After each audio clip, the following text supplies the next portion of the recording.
아멘. 우리 요나서 4장 전체 말씀이죠. 4장 1절에서 11절 말씀 가지고 사람이 꽃보다 아름답다는 제목으로 하나님 말씀 증거하겠습니다. 이 제목 들으시면 어떤 노래 생각나시죠? 예, 안치환 씨의 노래 사람이 꽃보다 아름다워. 제가 이게 노래를 못 불러서 부르지는 못하지만 사람이 꽃보다 아름다워. 요나서 4장을 묵상하다 보니 이 노래 가사가 좀 생각이 났습니다. 미리 읽어보신 분들 아시겠지만 오늘의 요나서 4장 내용을 가지고 이 제목을 바꿔보면 정확하게는 사람이 풀보다 귀하다입니다. 사람이 박농쿨보다 귀하다로 바꿔볼 수 있을 것 같아요. 왜 제가 이렇게 말씀드리고 있는지는 본문 말씀을 통해서 살펴보겠습니다. 소망하는 것은 오늘 이 말씀 속에서 그 무엇보다도 한 사람, 한 영혼을 귀하게 여기시는 하나님을 만나는 시간 되시기를 예수님의 이름으로 축복합니다. 요나서 우리 6번째 시간입니다. 우리는 지난주 요나서 3장을 통해서 요나의 짧은 외침, 5단어의 그 외침에도 불구하고 니느웨 성의 사람들이 집단적으로 회개하는 모습을 보게 되었습니다. 40일 지나면 니느웨 무너지리라 하고 했었던 그 5단어의 한 문장의 말로 왕으로부터 백성들까지 심지어 가축들까지 베옷을 입고 금식에 참여하는 회개의 모습을 우리는 지난주 보았죠. 니느웨가 이방 민족입니다. 그것도 아주 포악하고 당시 가장 악랄한 제국을 상징하고 있었던 민족이었습니다. 그런 민족 가운데 엄청난 회개의 바람이 불어온 것이죠. 회개의 폭풍이 몰아쳐서 밑에서부터 위에까지 모두 엎어버린 것입니다. 백성들로부터 왕까지 모두가 하나님 앞에 회개한 것이죠. 이런 민족의 집단적 회개는 역사 속에서 성경 속에서도 그 이전도 그 이후도 없었습니다. 그리고 우리는 아시죠? 3장 10절은 이렇게 끝이 나죠. 그들이 회개를 하고 3장 10절은 3장은 이렇게 끝을 내고 있습니다. 우리 하나님이 그들의 행한 것 곧 그 악한 길에서 돌이켜 떠나는 것을 보시고 하나님이 그것을 돌이키사 그들에게 내리라고 말씀하신 재앙을 내리지 아니하시니라. 아멘. 자, 이렇게 요나서가 3장으로 끝이 났다면 이건 굉장히 큰 해피엔딩이죠. 너무 은혜로운 해피엔딩으로 끝이 나는 것입니다. 선지자였던 요나서가 이렇게 끝이 났다면 박수 받으며 칭찬받는 아마 선지자의 히어로가 됐을 거예요. 비록 처음에는 하나님 말씀에 순종하지 못해서 물고기 뱃속까지 들어갔지만 그러나 두 번째 기회에 하나님의 말씀에 순종하고 그들에게 복음을 전했더니 말씀을 전했더니 니느웨 한 성을 회개시켰다라는 그런 선지자로서 박수를 받으며 이 요나서의 내용은 끝이 났을 것입니다. 요나의 순종으로 인해 민족을 살렸다라는 그런 타이틀이 걸렸겠죠. 굉장한 인생 역전, 신앙 역전 드라마를 썼을 것입니다. 이 내용만 간증하고 다녀도 오늘날로 보면 교회에서 서로 모시려고 하는 아마 1등 강사가 될 거예요. 능력의 종 요나, 그 물고기 뱃속은 따뜻했네, 이런 타이틀 가지고 부흥 집회에 얼마든지 하고 다닐 수 있을 정도의 그런 상황이 됩니다. 그런데 우리가 오늘 요나서 4장 읽었죠. 3장에서 끝이 안 나고 4장으로 계속 이어집니다. 요나의 이야기는 그렇게 해피엔딩으로 끝이 나지 않았다라는 것을 우리는 보게 되어집니다. 예전에 기독교 신문 광고 같은 거 보면 요즘은 잘 모르는 것 같아요. 예전에 신문 같은 거 보면 요나 영성 집회, 요나 기도 세미나라는 이름 가지고 3일간 진행되어지는 그런 집회나 세미나들이 종종 있었던 것 같아요. 제가 어렸을 때 그런 기억이 납니다. 저는 근데 그것을 볼 때마다 이해가 안 됐습니다. 제가 요나서를 읽으면 요나에게 대체 어떤 영성이 있길래 요나에게 어떤 기도를 배우라는 것일까라는 그런 의문이 있었습니다. 아마 요나가 물고기 뱃속에 있었던 그 3일에 포커스를 맞추면서 이야기를 했었던 것 같습니다. 그러나 우리는 성경을요, 앞뒤 문맥과 당시 배경 속에서 우리는 신중하게 살펴보실 수 있어야 합니다. 아무리 좋은 거라도 아무데나 갖다 붙이면 이것은 문제가 된다라는 거죠. 그냥 믿습니다, 아멘 하는 것은 이것은 건강한 모습 아닙니다. 저는 정말 우리 모두가 하나님의 말씀을 바로 하시고 그리고 조금 더 생각하시고 그렇게 바르게 분별하셔서 건강하게 신앙생활 하셨으면 좋겠습니다. 여러분, 그게 자유자예요. 복음 안에서 자유자. 어떤 분들은 괜히 엉뚱한 거에 얽매여가지고 자유자로 살아가지 못하는 분들이 있거든요. 복음 안에서 우리는 자유자가 되어야 하는 것입니다. 정말 우리 교회는 그런 교회 되었으면 좋겠습니다. 건강하게 성장할 수 있는 그런 교회가 되기를 예수 그리스도를 축복합니다. 아멘. 자, 1절에서 4절까지의 말씀 보면 앞서 말씀드렸었던 것처럼 요나의 이야기가 3장에서 끝이 나면 좋겠는데 요나가 가만히 있질 못합니다. 그냥 그렇게 끝내버리면 참 좋았는데 가만히 있질 못하죠. 1절 말씀 보면 요나가 뭐 했다라고 얘기하고 있습니까? 매우 싫어하고 성내며 히브리어 원어로 보면요, 아주 기분 나빠하며 화를 쏟아붓고 있는 장면입니다. 사람이 화낼 수 있는 가장 최상급의 표현을 쓰고 있는 거죠. 우리 살다 보면 화날 수 있습니다. 화날 수 있죠. 그런데 어떤 상황에서 또 누구에게 화를 내냐라는 것은 문제가 달라지는 거잖아요. 자, 이 선지자 요나 누구에게 또 무엇 때문에 지금 화를 내며 이렇게 성을 내고 있습니까? 하나님께입니다. 하나님께. 이유는요, 아까 10절 말씀 보았듯이 하나님께서 이방 민족인 그 니느웨를 용서해 주셨기 때문입니다. 그래서 매우 싫어하며 성내며, 지금 이게 허공에다 외치고 있는 거 아니잖아요. 지금 대상이 분명합니다. 하나님께 성을 내고 분노하고 있습니다. 그러면 선지자 요나가 지금 왜 이렇게 지금 분노하고 있는 걸까요? 지난주 보셨잖아요. 자기는 니느웨가 망할 줄 알았다라는 거죠. 40일 지나면 니느웨 무너지리라고 말했던 것처럼 니느웨가 그렇게 망할 거라고 생각했습니다. 그래서 3일길이었지만 대충 하루만 그 말씀을 전했습니다. 그리고 40일이라는 그 유효기간이 있었음에도 불구하고 하루만 그 하나님의 말씀을 전했죠. 그래서 3분의 1의 순종, 40분의 1의 순종만 했다라고 말씀드렸죠. 그런데 그 니느웨가 그렇게 대충 해버렸는데 회개를 해버린 겁니다. 그것이 너무나도 화가 나서 못 견디겠다는 거죠. 자, 그러면서 요나가 한 행동이 무엇입니까? 그렇게 화내면서 성질내면서 2절 말씀 보십시오. 처음에 여호와께 무엇했다? 기도했다라는 거예요. 여러분, 기도했으니까 잘한 걸까요? 그러니까 아니죠. 아닙니다. 2절의 내용을 한번 살펴보겠습니다. 요나는 기도라는 방법을 통해서 자신의 그 분노와 원망을 하나님께 지금 다 쏟아붓고 있는 것입니다. 내가 고국에 있을 때 처음에 하나님이 니느웨에게 하나님의 말씀을 전하라 하셨을 때 내가 그때부터 그럴 줄 알았습니다 라고 이야기를 한 거야. 그래서 내가 지금 도망쳤습니다. 내가 그럴 줄 알고 내가 도망친 거예요 라고 자기 정당성에 대해서 피력하며 그 원망을 하나님께 돌리고 있습니다.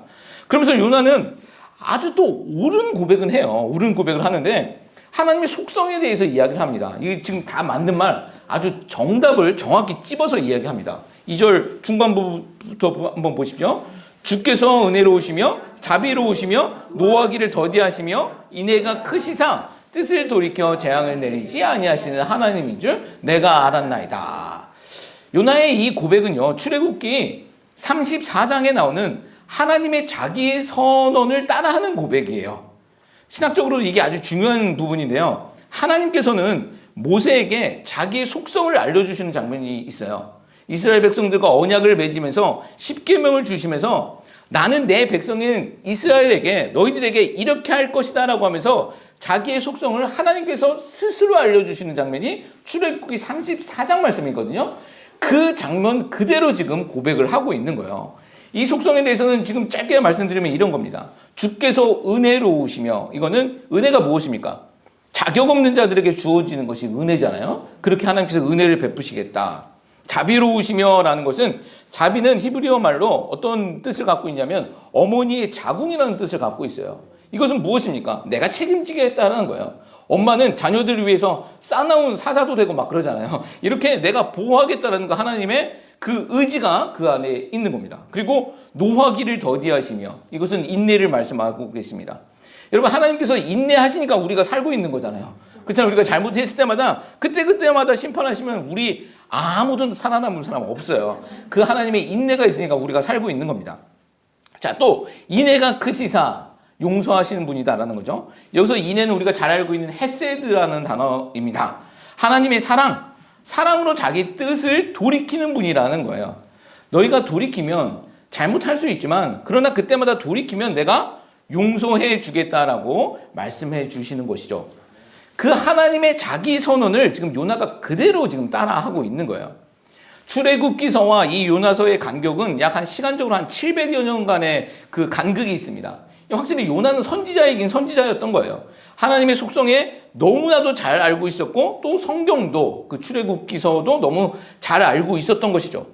여러분, 그런데 이 하나님의 속성을 아는 사람이라면, 마땅히 이 속성을 아는 사람이라면 그 사람의 반응은 무엇일까요?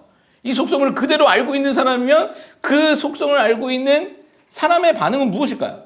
감사함밖에 없잖아요. 그거잖아요. 이거 우리 지켜주겠다, 우리를 보호해주겠다라는 감사할 수밖에 없는 내용이에요. 이 하나님의 속성은요, 오늘날 우리에게도 동일한 것입니다. 그래서 오늘 우리도 이렇게 모여서 예배하고 기도하며 또 찬양할 수 있는 거예요.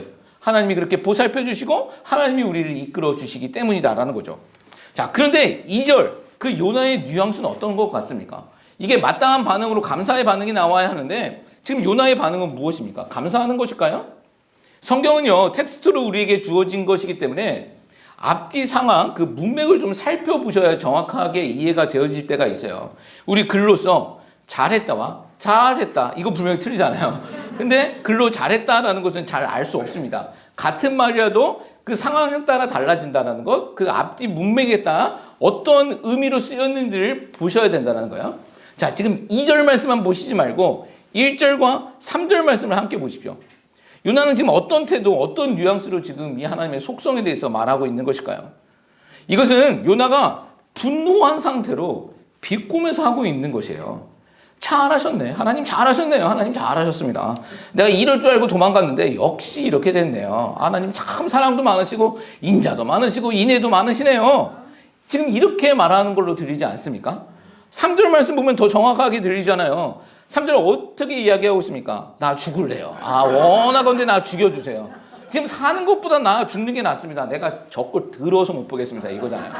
지금 이게 요나 선지자의 기도 내용이에요. 여러분, 그러면 요나는 왜 대체 이렇게까지 하고 있는 걸까요? 이는요, 아주 지독한 이스라엘이라는 선민의제에게서 그가 벗어나지 못했기 때문입니다. 이스라엘이 하나님의 백성이고 다른 민족은 없어져야 하는 그 자기들만의 선민, 자기들만이 하나님께 선택된 민족이라는 그 선민 사상에 아주 깊이 뿌리 박혀 있어서 그것을 버리지 못했기 때문에 이러는 거예요. 그래서 1장 말씀을 보시면 폭풍이 치는 물속에 던져지는 그 순간까지도 자기 생각을 전혀 돌이키지 않고 하나님께 회개치 않잖아요. 차라리 나 물속에 빠뜨려, 나 던지면 이거 끝나라고 외치잖아요. 하나님의 말씀을 그들에게 전할 바에는, 혹 그들이 하나님의 말씀을 듣고 회개할 바에는 내가 차라리 이 파도 속에서 죽는 게 낫겠다라고 그것을 선택하는 거예요. 자, 이 말을 뒷받침하는 게 요나가 하나님을 부를 때에 사용했었던 하나님의 칭호예요. 요나서를 읽어보면 또 성경을 보시면 아시겠지만 하나님은 하나님의 이름이 좀 여러 개가 있다는 것을 아실 거예요. 요나서에서는요, 하나님의 호칭 몇 개가 같이 교차하면서 등장하는데 우리가 잘 알고 있는 하나님이라는 단어가 또 많이 쓰여요. 엘로힘이라는 단어예요. 그리고 주라는 단어가 있습니다. 이건 아도나이라는 주님이라는 단어죠. 그리고 요나는 기도하면서 여호와라고 부르고 있습니다. 하나님의 이름을 여호와, 야훼라고 부르고 있는 것이죠.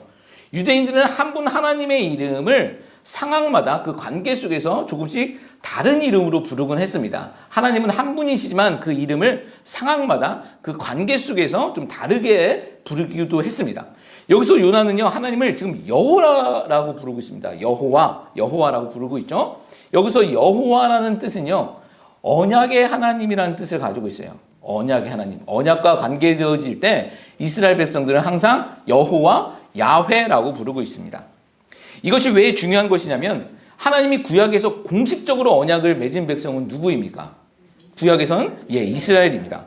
하나님의 속성을 이야기했었던 창세기 34장도 이스라엘과 언약을 맺는 과정 속에서 하나님이 내가 이런 사람이야, 이런 자야, 이런 존재야라고 자기 속성에 대해서 이야기해 주신 것이죠. 요나의 의도는 지금 이런 거예요. 하나님, 우리 이스라엘에게만 언약하신 거 아닙니까? 하나님, 우리에게만 언약하셨는데 자비, 은혜, 뭐 이런 거, 사랑 우리에게만 하신 건데 왜 저들에게도 그렇게 똑같이 베푸시냐라는 거죠. 이건 내가 못 보겠다는 거예요. 내 눈에 흙이 들어갈 때까지 나 밟고 지나가라고 지금 들어 누워버린 거예요. 죽이고 가라는 거잖아. 나 죽는 게 차라리 낫다. 왜 우리와 저렇게 악한 저들을 동일시 여겨서 저들에게도 은혜를 베푸시냐. 우리에게만 언약을 베푸셔야지 라고 지금 소리쳐 발악을 하고 있는 겁니다. 자, 여기서 우리가 정확히 알아야 할 것은 하나님께서 공식적으로 이스라엘을 선택하시고 언약을 맺으신 것은 맞습니다. 그렇죠? 구약시대에 보면 하나님께서 이스라엘 선택하시고 언약을 맺으신 거 맞습니다. 그러나 하나님의 구원 계획 안에서 이스라엘은요, 하나님의 제사장 나라에 불과했습니다. 제사장 나라라는 거예요. 여러분, 제가 몇 번 말씀드리는 것 같아요. 제사장이라는 것은 무엇입니까? 쉽게 말하면 제사장은요, 사람들을 대표해서 하나님께 예배하는 자입니다. 사람들을 불러 모아서 하나님께 예배드리게 하는 그 공적 직분을 맡은 자를 우리는 제사장이라고 합니다. 사람들과 함께 할 때 제사장이라는 그 공적 직분이 발휘되어지는 거죠. 사람들이 있으면, 하나님 모르는 사람들이 있으면 그들을 어떻게든지 하나님의 그 예배 자리를 끌고 나와 예배 드리는 거예요. 그게 제사장의 공적 직분입니다. 혼자서는 이게 의미가 없는 거예요.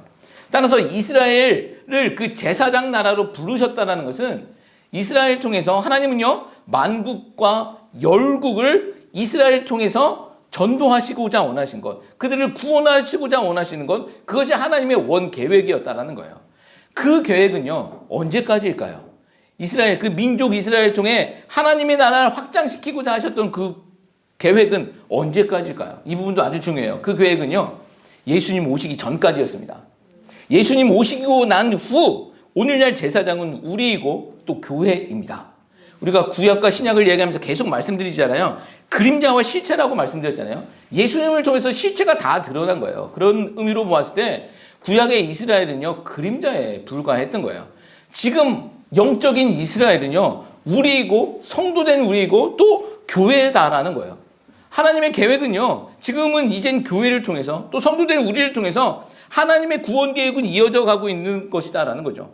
여러분, 우리는 그것을 잊지 말아야 합니다. 이스라엘처럼 우리만 믿고 잘 살아야지가 아니에요. 우리를 통하여 하나님 알지 못하는 사람들을 하나님께 엎드리게 하는 것이 우리의 사명이더라는 거예요. 자, 그런데 선지자 요나는 그 하나님의 계획을 무시해버리고요, 우리만 구원하면 된다라는 것, 우리만 구원받으면 된다라는 것입니다. 자기 생각, 자기 뜻을 가지고 하나님께 고집 부리는 거예요. 내 생각과 내 뜻을 가지고 하나님께 고집 부리고 있습니다. 사실 요나의 모습 한번 생각해 보십시오. 요나 1장에서 기도했습니까? 자기가 그토록 미워했었던 그 이방 선원들도 기도했는데 요나는 뭐 했습니까? 잠만 잤어요. 잠만 자다가 차라리 죽음을 선택해 버립니다. 그리고 2장에 가서 물고기 뱃속에 가서 그때서야 이제 기도를 하기 시작하거든요. 어떤 분들은 3일간 내내 기도했다라고 말씀하시는 분들이 있지만 제 생각에는 3일째 되는 날만 기도한 것 같아요. 짧게. 예. 그것도 아주 잠깐만 기도한 것 같아요. 이 또 3장에서는 하나님의 말씀을 이제 전하는데 여러분, 기도했다라는 거 전혀 등장하지 않아요. 전혀 등장하지 않습니다. 그런데 4장을 보면 자기가 화가 나니까 바로 기도해버려요. 성을 내면서 하나님께 바로 기도하고 있습니다. 근데 그 기도의 내용이 뭐냐? 순전한 내용이 아니에요. 비아냥거리면서 자기 목숨 가지고 협박하는 거예요. 나 지금 단식 투쟁 하겠다라는 거예요. 나 죽이든지 뭐 저들 다시 죽이든지 해달라는 거. 이런 거 보시면 뭐 요나의 영성 기도에 이거 말이 안 되는 거잖아요. 그렇잖아요. 근데 이런 요나에게 하나님의 반응이 놀랍습니다. 이렇게 떼쓰는 요나에게 하나님의 반응이 정말 놀라워요. 우리 같으면 어떻게 하겠습니까? 진짜 그냥 다시 물고기한테 던져줘요. 그냥 먹으라고 던져주죠. 이걸 왜 가만둡니까? 이렇게 버릇없는. 근데 우리는요, 하나님이 우리 같지 않다라는 것에 감사해야 합니다. 우리가 말들 안 해서 그렇지 사실 요나와 같은 모습들이 우리 가운데 많이 있었잖아요. 그래서 그때마다 물고기 뱃속에 안 들어간 거 감사할 수 있어야 합니다. 자, 근데 4절 말씀을 보면 하나님은 요나에게 한마디만 물어보세요. 이렇게 떼쓰고 있는 요나에게 한마디만 물어보십니다. 네가 나한테 성내는 것이 옳으냐? 하나님께서 요나에게 그것만 물어보시는 거예요. 네가 맞냐라는 거예요. 네가 옳으냐? 분별해보라는 거죠. 근데 요나는요, 하나님의 이 물음에 어떻게 반응했는 줄 아세요? 대답도 안 해요. 5절 6절 보시죠. 5절 6절 말씀 읽어보겠습니다. 요나가 성읍에서 나가서 성읍동 주에 앉아 거기서 자기를 위하여 초막을 짓고 그 성읍에 무슨 일이 일어나는가를 보려고 그 그늘 아래에 앉았다. 하나님 여호와께서 방독불을 얘기하사 요나를 가리게 하셨으니 이는 그의 머리를 위하여 그늘이 지게 하며 그의 괴로움을 면하게 하려 하심이었더라. 요나가 방독불로 말미암아 크게 기뻐하였더라. 아멘. 자, 하나님의 물으심에는 전혀 반응도 없고 자기 하고 싶은 거 하는 겁니다. 근데 자기 하고 싶은 그것도 뭐예요? 성읍 동쪽으로 나가서 초막 짓고 지금 저 니느웨 어떻게 되는지 한번 보겠다라는 거야. 지금 그렇게 앉아있는 거예요. 초막 져놓고 그 그늘 가운데 앉아가지고 지금 있는 겁니다. 지금 무엇 하는 것입니까? 저들을 용서할 바에는 나 죽여달라고 했으니까 이제 하나님 어떻게 하시는지 보겠다라는 거예요. 나 죽여달라고 했는데 나 죽이시든지 아니면 저들을 어떻게 하시든지 나야 쟤야 지금 둘 중 하나 좀 선택하라고 아주 유치하게 질문하잖아. 우리 연애할 때 자매들이 그러잖아요. 형제들이 저 연예인 이쁘다 그러면 쟤가 이뻐 내가 이뻐. 말도 안 되는 딱 이거같이 애같이 아주 유치하게 지금 질문하고 나가는 거예요. 근데 하나님은 그런 요나를 위해 시청각 교육을 준비하십니다. 시청각 교육을 준비하시죠. 애한테 하시든 교육을 시작하시는 거예요. 아마 요나가 초막을 지었지만 그늘이 별로 없이 그냥 대충 지은 것 같습니다. 6절 보면 하나님께서 박넝쿨을 예비하사 요나가 지은 초막을 덮어버리셨다라고 기록하고 있잖아요.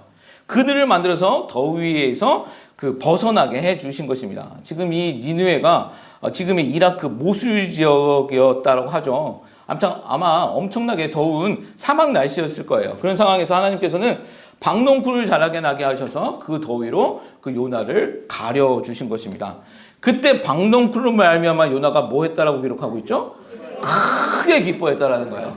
니느웨 백성들 회개하고 돌아왔을 때는 분노했던 이 선지자가 지금 박넝쿨 하나 때문에 크게 기뻐했다라고 말하고 있습니다.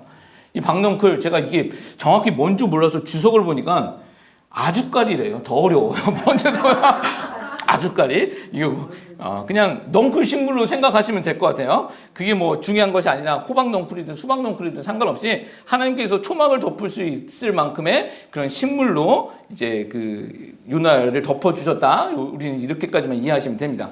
근데 하나님이 예비하신 것이 더 있었어요.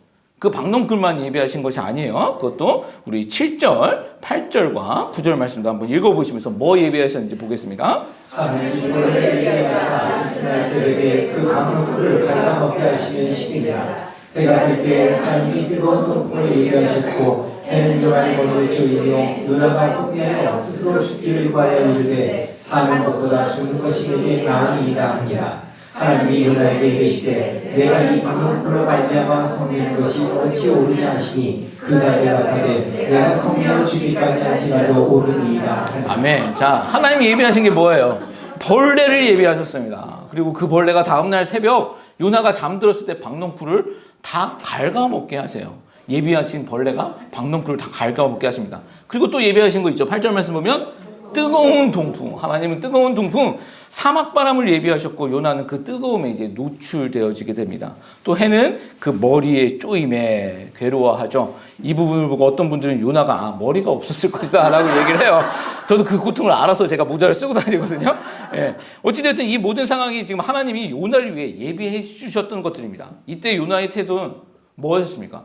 또 죽겠다라는 거예요. 사는 것보다 내가 죽는 게 낫다. 지금 이것도 지금 불쌍하게 얘기하는 거 아니에요. 나 너무 힘드니까 저 죽겠습니다. 그렇게 얘기하는 거 아니에요.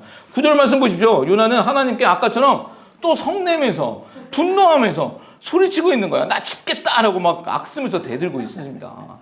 자, 하나님이 그런 요나에게 두 번째로 네가 박넝쿨로 말미암아 내게 화내는 것이 옳으냐라고 묻습니다. 물으시잖아요. 그게 맞는 것이냐? 네 태도가 맞는 것이냐? 옳고 그른 것이 무엇인지 아냐라고 묻습니다. 그래서 이제 요나가 좀 수그려들으면 괜찮은데 이제 더 막 나가요. 내가 성내어 죽기까지 할지라도 옳습니다. 내가 화내는 것이 맞습니다. 하나님께 대들고 있는 거잖아요. 사실 요나 자기가 이 초막을 잘 지었으면 이 박넝쿨도 필요 없는 거예요. 그늘 속에 있으면 되는 거잖아요. 지가 대충 지어놓고서 지금 하나님이 박넝쿨 주셨다가 뺏어가니까 기뻐했다가 가져가셨다고 화내고 있는 것입니다. 이게 그런 거예요. 자기가 머리 빠져놓고 뜨겁다고 하는 거하고 똑같은 거예요. 뭐 우리말로 보면 뭐 방귀 놈이 뭐 한다 뭐 이런. 근데 어디를 봐도 성경에는 이런 인물이 없어요. 더구나 선지자예요. 이 사람이 선지자예요. 자, 그러면 하나님은 왜 이렇게 하셨을까? 왜 줬다 뺏었을까? 그냥 처음 다 안 주셨으면 되는 거 왜 줬다 뺏어서 이렇게 요나를 약올리게 하셨나? 이게 말씀드렸잖아요. 아이한테 하는 시청각 교육이라고 말씀드렸잖아요. 요나가 성숙했으면 하나님이 이런 방법 안 쓰셨겠죠. 떼쓰는 어린아이 같으니까 시청각 교육을 하신 거예요. 10절 11절 말씀이요. 요나 내가 수고도 아니하였고 죄도 아니하였고 하룻밤에 갔다가 하룻밤에 말라는 이 박넝쿨을 아꼈거든. 하물며 이 크성 이후에는 좌우를 분별하지 못하는 자가 시가면이요 가축도 많이 있다니 내가 어찌 아끼지 아니하게 되냐 하시니라. 네, 하나님의 이제 교육 목적이 나옵니다. 10절 말씀 보면 네가 수고도 재배도 하지 않았었던 그 박넝쿨을 네가 그렇게 아꼈니? 그렇다면 내가 왜 좌우를 분별하지 못하는 그 12만 명의 사람들을 아끼는 것이 그것의 마음을 너는 모르니? 라고 묻습니다. 이게 요나에게 하신 말씀이에요. 네가 네 것도 아닌 거 그깟 박넝쿨 너를 시원하게 해줬던 그 박넝쿨 때문에 그렇게 기뻐하면서 왜 내가 무엇 때문에 기뻐하는지 그 마음은 모르냐는 거죠. 이 성 니느웨에는 내가 창조한 좌우를 분별하지 못하는 12만 명의 사람이 있었는데 그들이 이제 내게 돌아왔어. 내가 얼마나 기쁘지 않겠니? 라고 물으시는 거예요. 요나가 지금 하나님은요, 요나가 지금 아끼고 있는 이 박농풀과 하나님이 아끼시는 12만 명의 사람들과 비교하면서 말씀하시는 것이죠. 여기서 이제 사람이 꽃보다 아름다워, 사람이 박농풀보다 귀하다 이런 말이 나오는 거죠. 요나서는 그리고 이렇게 끝이 납니다. 11절로 이렇게 끝이 나요. 하나님께서는 요나에게 이렇게 물어보시면서 끝을 냅니다. 지금 말로 보면 지금 열린 견발로 이 요나서는 끝이 나는 겁니다. 여기서 어떤 분들은 뭐 이렇게 끝나는 거 보고 요나 지옥 갔나? 회개하지 않았으니까 지옥 갔나? 뭐 그렇게 생각하시는 분들이 있는데 그렇게 생각할 필요는 없어요. 지금 요나서는요, 누가 기록했겠습니까? 물고기 뱃속에 있었던 것까지 기록했어요. 누가 기록했겠습니까?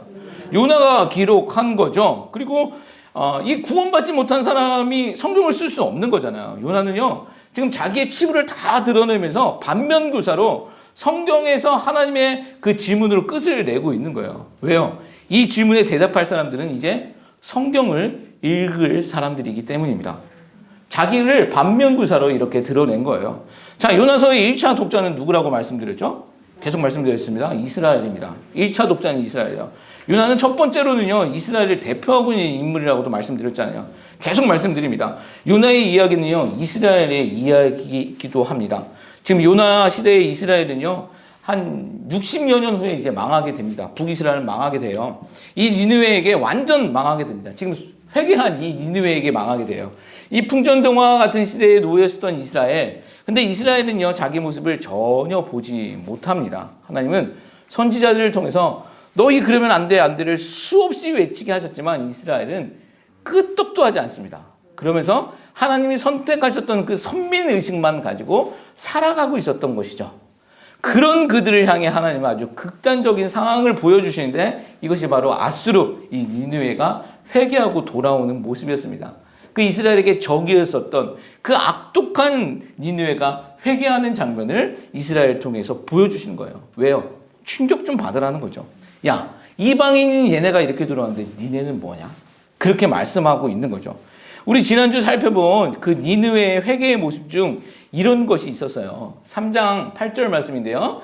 우리 3장 8절 말씀도 읽어볼게요. 사람들이 신세계든지 다 굵은 베옷을 입을 것이요 힘써 하나님께 부르짖을 것이며 각기 악한 길과 손으로 행한 강포에서 떠날 것이라. 예, 니느웨가 하나님께 부르짖으며 결단하는 장면이었거든요.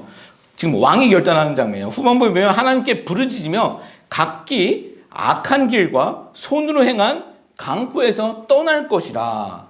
니느웨 왕이 지금 이렇게 이야기하는 것입니다. 이거 쉬운 거 아니라고 말씀드렸잖아요. 제국은 폭력으로 세워집니다. 근데 지금 자기 잘못을 인정하면 지금까지 그렇게 세워놓은 그 제국의 역사를 부정하는 거예요. 왕의 입으로 부정하는 것이거든요. 이거 쉬운 거 아니었습니다.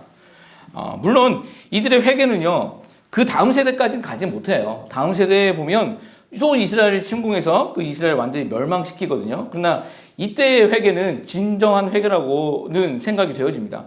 여기서 좀 살펴볼 것은 좀 재밌는 단어가 있어요. 이 강포라는 단어 있잖아요. 이 강포라는 단어, 히브리어로는요, 어떤 단어냐면 하마스라는 단어예요. 하마스. 하마스 무엇이 생각나십니까? 예, 이스라엘과 싸우고 있는 가자 지구의 무장단체, 뭐 서방에서는 이제 테러 단체라고 말하고 있는 하마스이죠. 이 히브리어와 아람어는 어원이 굉장히 비슷해요. 이 아랍어로 하마스라는 단어는 어떤 의미냐면 긍정적인 의미로서 열심이라는 뜻을 갖고 있어요. 열심. 근데 히브리어로는 이것이 폭력, 강포가 되는 것입니다. 둘이 싸울 수밖에 없는 상황이에요. 아랍 사람들이 열심을 내면, 긍정적으로 열심을 내면 이스라엘에게는 그것이 무엇이 되는 거니까? 폭력이 되는 거예요. 여러분, 이스라엘 이 지역에는 하나님의 샬롬이 들어가기 전까지 이거 해결될 수 없습니다. 이거 절대 해결될 수 있는 문제 아니에요. 하나님의 샬롬이 들어갔을 때만 해결되는 문제예요. 자, 니느웨는요, 악한 길과 강포, 그 폭력에서 떠나겠다라고 지금 외치고 있습니다. 지금 두 가지 잘못을 지금 시인하고 있는데, 악한 길과 그리고 하나는 강포, 폭력입니다. 자, 악한 길이 의미하는 것은, 길이라는 것은 무엇입니까? 방향을 의미하는 거잖아요. 이건 성경에서 신적인 의미를 갖고 있습니다. 이건 근원적인 문제예요.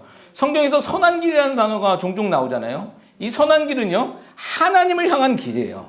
지금 악한 길에서 돌이킨다는 것은 이제는 하나님을 향한 길로 가겠다라는 의미이죠.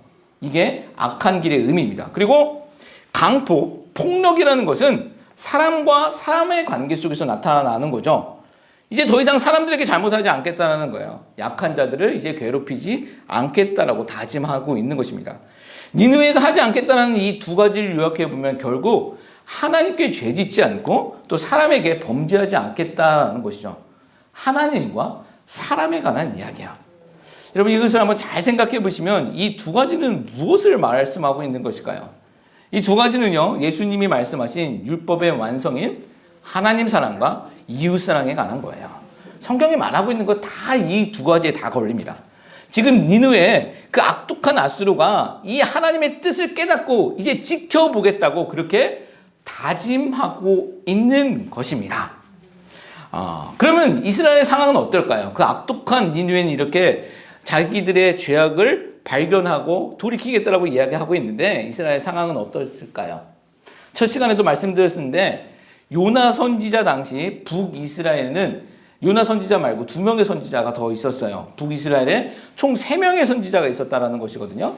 한 나라에 선지자들이 많다라는 것은 그 나라에 뭔가 심각한 문제가 있는 거예요. 하나님께서 긴급하게 선지자를 통해서 무엇인가 말씀하고 있는 것이거든요. 지금 이스라엘이 지금 망하기 전이니 이 총 3명의 선지자가 북이스라엘에만 존재하고 있는 거예요. 지금 요나 선지자 있고요. 호세아 선지자 있고 아모스 선지자 있습니다. 요나는 지금 계속 이렇게 지금 버티고 있으니까 요나 이야기는 빠지고 호세아와 지금 아모스 선지자의 이야기를 보면 그들이 전한 메시지가 무엇인가를 보면 그 이스라엘의 현재 상황이 진단이 되겠죠. 그렇죠? 그들이 전한 메시지가 무엇인지를 보면 이스라엘의 상황을 우리는 진단해 볼 수 있습니다. 짧게 말씀드리자면 호세아 선지자는요, 그 별명이 사랑의 선지자였습니다. 사랑의 선지자. 여기서 사랑은요, 하나님의 사랑입니다. 하나님께서는 호세아 선지자에게 음란한 여인 고멜과 결혼하게 하시죠. 이 여인은 호세아 선지자와 결혼을 3명이나 애를 낳고서도 결혼하고 3명이나 애를 낳고서도 다른 남자를 찾아 떠납니다. 이 내용을 제2의 로맨스 이렇게 보시면 안 돼요. 이거는 이 여자가 지금 사랑을 찾아 떠나는 것도 아니라 음욕 때문에 그냥 남자를 찾아 떠난 거예요. 이 나중에 보면 호세아 선지자가 돈을 주고 그 노예 시장에서 나온 그 고멜을 다시 사오는 장면이 나와요. 하나님께서 그렇게 사오라고 해서 다시 사오는데 학자들의 의견에 의하면 이게 맞는 것 같아요. 창기로 살다가 이제 늙어서 소용이 없으니까 노예 시장까지 나오게 된 거예요. 이 고멜이라는 여자가. 이런 여자를요, 하나님께서는 호세아에게 다시 사랑하라, 돈 주고 사와서 사랑하라라고 명령하세요. 지금 이게 무슨 이야기냐면 하나님이 그렇게 이스라엘을 사랑하셨다라는 거예요. 하나님이 호세아이고 이스라엘이 음란한 분이 되는 거예요. 호세아 선지자는 전 인생으로 그 하나님의 마음을 알아가며 살게끔 하신 것이죠. 호세아 선지자는 호세아 선지자라는 한 인생을 통해서 하나님과 결혼한 이스라엘이 하나님을 떠나 우상들을 섬기며 사는 것을 보여준 거예요. 정말 하나님께서 이런 것을 우리에게 요청하지 않으시는 게 참 감사한 거죠. 이 이야기는요, 나중에 한번 제가 꼭 다뤄보겠지만 이 이야기는 아주 비참하고 아주 참혹한 이야기예요. 지독한 배신의 이야기죠. 근데 반면 처절하고 몸부림치는 하나님의 사랑 이야기가 그 가운데 걸려 있는 겁니다. 자, 이렇게 사랑 이야기가 있는 것이고 또 다른 선지자 아모스라는 선지자 있다고 그랬잖아요. 이 아모스 선지자의 별명은 정의, 공의의 선지자입니다. 아모스 선지자는 이스라엘 백성들 사이에서 공의와 정의를 외쳤습니다. 가난한 자들을 압제하고 약한 자들을 짓누르며 살아가고 있는 그 이스라엘 사회에 하나님의 공의와 정의가 이렇다라고 외쳤던 선지자예요. 무엇이 폭력인지도 모른 채 그 약자들을 먹어치우는 약육강식의 이스라엘을 지적한 것이죠. 이것은요, 사람과 사람 사이의 문제였습니다. 자, 한번 보십시오. 이스라엘의 이 두 가지가 가르치고 있는 이스라엘의 모습은 무엇입니까? 니느웨가 회개한 악한 길과 곧 강포에 관한 이야기예요. 예수님이 말씀하신 하나님의 사랑과 이웃 사랑의 문제였다라는 거예요. 결국 이스라엘이 망하게 되는 것은요, 여러 죄들이 성경에 많이 등장하고 있지만 결국 딱 두 가지로 요약되어지는데 우상 숭배와 정의 없음으로 요약되어지거든요. 근데 한번 잘 생각해 봅시다. 우상 숭배는 왜 우상 숭배가 되어집니까? 하나님을 사랑하지 못하니 우상 숭배 되어지는 거예요. 내가 이 남자 사랑하지 못하고 이 여자 사랑하지 못하니 다른 사람들을 바라보게 되는 거잖아요. 그게 우상 숭배로 나타난 것입니다. 그리고 사람 사이에 정의가 사라졌다는 것, 사람 사이에 공의가 사라졌다는 것은 무엇이 없는 걸까요? 이웃 사랑이에요. 이웃에 대한 사랑이 없으니 약자들을 밟고 물어버리는 것이죠. 그렇게 먹어버리는 것입니다. 그렇게 된다는 거예요. 자, 그런데 다시 한번 니느웨 보십시오. 니느웨는 이 두 문제를 지금까지는 죄인지 모르며 살았습니다. 근데 요나의 짧은 외침에 하나님의 준비하심이 있었겠죠? 그 요나의 짧은 외침에 그것이 다 죄라는 것을 깨닫게 되어지고 하나님께 돌이키고 있는 거예요. 그래서 그들이 살게 되었다는 겁니다. 근데 이스라엘, 너희는 뭐 하냐라고 하나님께 다시 한번 질문하시는 거예요. 요나서를 통해서 그렇게 말씀하고 있는 거예요. 자, 4장 11절 말씀 보면 좌우를 분별하지 못하는 12만 명, 이것을 어린아이라고 하면 이 숫자가 60만 명까지도 불어난다고 하지만 그냥 12만 명이라고 해도 상관없다고 말씀드렸어요. 이 좌와 우라는 것은요, 그냥 방향, 오른쪽, 왼쪽을 이야기하는 게 아니에요. 그냥 오른쪽, 왼쪽을 이야기하는 것이 아니라 구약 성경에서 오른쪽이 의미하는 것은 옳은 거예요. 선한 거예요. 그리고 왼쪽은요, 악한 거예요. 부족한 거예요. 악으로 종종 나타나고 있죠. 분별하지 못했다는 것은 그들이 깨닫지 못했다는 거예요. 이 말을 합쳐보면 이렇게 되는 거죠. 그들이 옳고 그름, 선과 악을 깨닫지 못하는 사람들, 그런 사람들이 그 땅 가운데 12만 명이 있었다라는 거죠. 이렇게 되는 겁니다.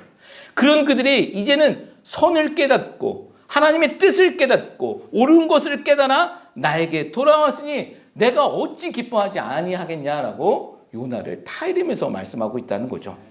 자, 그러면서 의도적으로 하나님께서는요, 재밌는 부분이죠. 성을 내는 요나에게 네가 성을 내는 것이 옳으냐라고 물어보시잖아요. 이게 네가 분별이 안 되냐라고 물어보시는 거예요. 이게 무슨 말일까요? 요나나 이스라엘이나 다 분별하지 못한다라는 거예요. 지금 니느웨가 앞서 그랬었던 것처럼 니들도 똑같다는 거예요. 하나님의 뜻 하나 분별하지 못하는 자들이라는 거죠. 그렇게 분별하지 못하면서 내가 맞다고, 난 괜찮다라고 우기고 있었던 그들의 모습에 대해 고발하고 계시는 것이죠. 하나님은요, 요나서의 그 1차 독자인 이스라엘에게 니느웨의 모습을 보여주면서 이제 너희도 돌아와. 쟤들도 돌아왔는데 너희도 돌아와야지. 왜 너희는 가만히 있냐를 처절하게, 아주 처절하게 묻고 계신 것입니다. 그리고 요나서의 최종 독자는 우리라고 말씀드렸잖아요.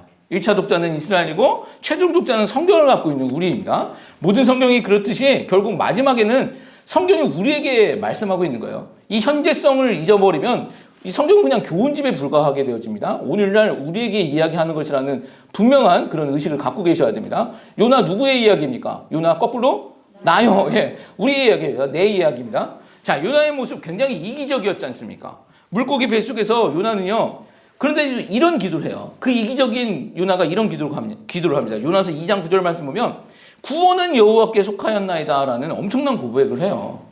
지금 자기 살려주신 하나님을 찬양하며 역시 구원은 하나님께 있어라고 물고기 뱃속에서 하나님 찬양하고 있습니다. 그런데 며칠 있다가 니느웨가 구원받는 거 보고 차라리 나 죽여달라고 지금 분노하고 있는 거예요. 요나의 속마음에는요, 나는 괜찮은데 쟤는 안 된다는 생각이 가득한 거잖아요. 하나님이 나에게 주시는 은혜는 괜찮은 건데 쟤한테 주는 건 불공평하다라는 거예요. 그건 하나님 잘못됐다라는 거죠. 하나님의 마음은 전혀 이해하지 못한 채 그렇게 하나님 앞에 버티고 있는 것이 요나의 모습입니다. 자, 이 요나의 모습은 또 누구의 모습일까요? 이 요나의 이야기의 나의 모습이기도 하고 요나서를 하면서 가장 큰 요나서의 제목이 구약의 탕자 요나였습니다. 누가복음 15장에는 유명한 탕자 비유가 나옵니다. 우리 탕자 이야기 잘 아시죠? 여러분 여기서 탕자 비유에서 탕자가 몇 명 나올까요? 아버지의 유산을 받아 챙긴 아들, 허랑방탕하게 살다가 아버지 품을 깨닫고 무엇이 선인지 악인지를 이제 깨닫고 아버지에게 돌아온 탕자 이야기죠. 여기서 자세히 살펴보면 그 아버지가 아들이 오기를 동네에서 기다렸다가 달려가는 장면이 나와요. 저는 이 이 탕자 이야기 중에서 이 장면이 제일 감동적인 것 같아요. 예전에는 왜 아버지가 집에서 기다리지 않았을까라는 생각을 해봤는데 당시에는 이런 문화가 있었습니다. 당시 아버지가 살아있을 때 유산을 달라고 하는 것은 아버지가 죽었으면 좋겠습니다라는 뜻을 갖고 있었어요. 이것은 페루나가 된다라는 것입니다. 이런 아들은요, 이런 자식은요, 동네에서 동네 사람들에게 맞아 죽을 수도 있는 거예요. 돌로 맞아 죽을 수도 있는 거예요. 그것을 안 아버지는요, 혹시 자기보다 동네 사람이 먼저 내 아들 볼까봐 매일같이 나와서 기다리고 계셨던 거죠. 그리고 오는 모습을 보고 달려가서 그를 끌어안는 것입니다. 이 모습에서 어떤 모습이 보여지십니까? 누가 돌을 던진다면 내가 대신 맞겠다라는 거예요. 내가 대신 맞아주겠다라는 그 아버지의 마음이 담겨 있지 않습니까? 이렇게 돌아온 둘째 아들, 아버지는 너무나도 기뻐서 잔치를 벌입니다. 선악을 분별하지도 못하고 깨닫고 돌아온 아들이 얼마나 기뻤겠습니까? 근데 탕자 이야기는요, 이렇게 여기서 끝이 나질 않아요. 이렇게 끝이 나면 탕자 이야기도 해피 엔딩이죠. 요나 이야기가 3장에서 끝나면 해피 엔딩이 되는 것처럼 탕자 이야기도 여기서 끝이 나면 해피 엔딩이 되어집니다. 그러나 탕자 이야기 속에서는 한 아들이 더 등장합니다. 그게 바로 첫째 아들이에요. 첫째 아들이에요. 첫째 아들은요, 이 둘째 아들, 자기 동생이죠. 자기 동생을 위해 아버지가 잔치 벌이는 것에 대해 어떻게 했을까요? 요나하고 똑같습니다. 화내면서 그 잔치 석상에 들어가지 않아요. 나 안 들어가겠다라는 거예요. 아버지한테 화를 내죠. 저는 페르나 같은 자식을 왜 잔치를 벌여주냐라는 거예요. 내쫓아야지 왜 저 아들을 받아주냐라는 것이죠. 이게 요나의 이야기하고 똑같다라는 것이죠. 구약의 탕자 요나는요, 어떤 때는 둘째 아들이 되기도 하죠. 둘째 아들. 1장, 2장에서는 둘째 아들이에요. 돌아갔다가 다시 돌아오는, 나갔다가 집 나갔다 돌아오는 아들. 그런데 또 3장, 4장에서는, 특별히 4장에서는 첫째 아들이 되고 있는 거예요. 아버지 마음의 못을 받고 있는 그 아들들의 모습을 다 갖고 있습니다. 여러분, 이 모습은요, 우리 모습도 마찬가지예요. 우리도 이러잖아요. 어떤 때는 첫째 아들이 되기도 하고, 어떤 때는 둘째 아들이 되기도 해서 하나님 마음의 못을 받고 있는 것이 우리의 모습 아니겠냐라는 거죠. 여러분, 아버지의 마음은 어땠을까요? 하나님은 오늘 요나서를 읽고 있는 우리에게 이것을 지금 물어보고 계시는 거예요. 넌 누구냐? 그리고 너를 바라보고 있는 나의 마음은 어떠하겠냐라고 묻고 계시더라는 겁니다. 자, 요나에게 있어서 하나님의 뜻과 하나님의 생각보다 더 위에 있었던 것은요, 자신의 뜻과 자신의 생각이었습니다. 우리가 신앙생활을 한다는 것은 무엇일까요? 우리의 생각을 하나님의 생각에 복종시키는 것이 신앙입니다. 우리의 뜻을 하나님의 뜻 앞에 굴복시키는 것이 그게 신앙입니다. 우리가 찬양하면서는 고백하는 것들이 그거잖아요. 하나님은 왕이십니다. 예수님만이 주십니다를 고백하지만 이 고백의 구체적인 내용은 무엇일까요? 하나님의 생각 앞에 내 생각을 복종시키는 거예요. 하나님의 뜻 앞에 내 뜻을 굴복시키는 거예요. 우리는 신앙생활하면서 수없이 내 생각과 내 뜻이 하나님의 생각과 하나님의 뜻 앞에서 충돌되는 것을 보시면서 살았을 거예요. 그렇잖아요. 우리가 지금 미국 땅 살아가고 있지만 우리가 싸우는 것은 뭐 외부의 핍박 이런 거 아닐 거 아니에요. 미국 땅 살아가면서 그러지는 않을 겁니다. 다 내 안에 있는 내 생각과 내 뜻과의 싸움일 거예요. 내 안에 있는 죄성과 내 안에 있는 그 이기적인 속성은 수없이 하나님의 그 선하신 뜻과 생각과 부딪힐 것이다라는 거예요. 내 안에 죄성과 내 안에 이기적 속성, 하나님의 선하신 뜻과 부딪힐 때, 그럴 때 우리는 하나님 앞에 항복하는 은혜가 있길 소망합니다. 여러분, 두 손 들고 항복하는 거 이거 지는 거 아니에요. 하나님 앞에 우리가 항복할 때 우리가 승리의 길을 걷게 되는 줄 믿습니다. 어떤 성도님하고 말씀을 나눴어요. 저에게 참 큰 도전이 되었는데 이제 구체적인 그 내용을 말씀을 못 드리겠고, 그러시더라고요. 내가 이것을 결정하면 다른 사람이 손해를 보게 된다라는 것을 아셨다는 거예요. 그걸 알면서도 이걸 모른 척하면서 결정하는 것이 그렇게 마음을 불편하게 만드셨다는 것이죠. 그러다 이제 결정을 하게 되었는데 이제 본인이 손해를 보시겠다고 결정하셨다는 거예요. 여러분, 이거 남 이야기니까 그렇지 내 이야기면 이거 쉬운 거 아니잖아요. 근데 그렇게 결정하셨다는 거예요. 근데 여러분 한번 생각해 보시죠. 여러분, 이게 손해일까요? 절대로 그거 손해보는 거 아닙니다. 이기적이고 못돼먹은 요나에게도 하나님께서는 예비하신 것들이 있어요. 하나님께서 더 귀하고 더 값지고 더 영광스러운 것으로 예비해 주실 줄 믿습니다. 하나님 뜻 앞에 우리가 굴복하면서 손해보는 것 있더라면 여러분 그거 절대 손해보는 거 아닙니다. 하나님께서 더 귀한 것으로 우리에게 허락하여 주실 줄 믿습니다. 어떤 목사님께서 해주신 말씀이 기억이 납니다. 굉장히 어렵고 힘들 때 우리 생각과 뜻이 있잖아요. 근데 그렇게 돌아가질 않는 거예요. 하나님 앞에 너무 원망하면서 부르짖으면서 울면서 기도하셨답니다. 그렇게 잠이 들었는데 꿈속에서 환상처럼 이제 하나님을 뵀대요. 그래서 물어봤대지 않습니까? 항변하면서 얘기했대요. 왜 하나님 나 지금 도와주시지 아니하시고 지금 이렇게 되면 어떻게 되는 거 다 보이시지 않습니까? 우리 교회 어떻게 되고 우리 가정 어떻게 되는 거 다 보이시는데 왜 이렇게 가만히 있으십니까? 왜 하나님 나 사랑하는 거 맞습니까? 라고 했을 때 하나님께서 이렇게 말씀하시더라고요. 그냥 손을 펼치시면서 내가 이렇게 사랑한다라고 얘기를 하셨다는 거예요. 그것이 전혀 위로가 되지 않더라는 거예요. 그래서 더 그 자리에서 항변하고 발악을 했대죠. 근데 나중에 나중에 시간이 지나 보니까 하나님이 이렇게 팔 벌려서 손 벌리셨던 모습이 십자가로 보여지더라는 거예요. 여러분, 하나님은요, 우리를 위하여 예수 그리스도를 보내주셨습니다. 그 십자가의 사랑이 우리 가운데 있습니다. 여러분, 우리 손해볼 거 없어요. 예수 그리스도의 사랑 안에, 하나님의 은혜 안에 살아간다면 우리 전혀 손해보는 거 아닙니다. 여러분, 우리의 뜻과 우리의 생각이 하나님의 뜻과 생각에 부딪혔을 때 그 하나님 앞에 굴복할 수 있는 우리들 되었으면 좋겠습니다. 하나님 앞에 손들고 항복할 때 하나님께서 우리에게 반드시 승리의 길로 이끌으실 줄 믿습니다.